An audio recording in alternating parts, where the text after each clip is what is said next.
intervention? Hello, Babs. As you have stated, this is an intervention. For you, if that was not clear. Intervention for what?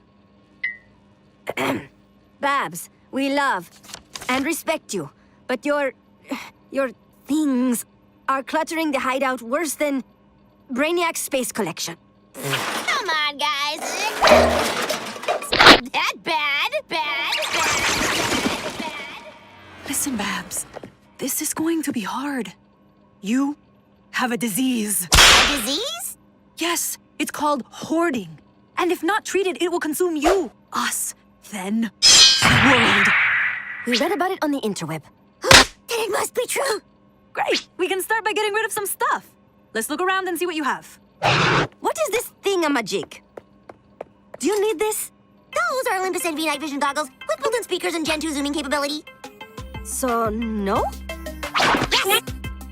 What about this? I am not getting rid of jet-powered roller skates, okay? But all of us have a magic space ring that can make us fly.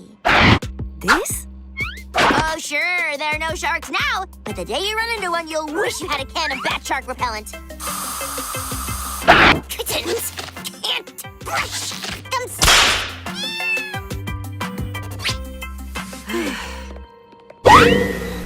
Babs, what's that?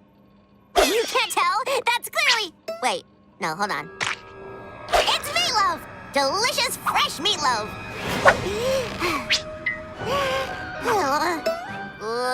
It's okay, I'm just overwhelmed by how fresh it is. Fine, I'll clean up. A bit. You know what? You're right! This place feels much better.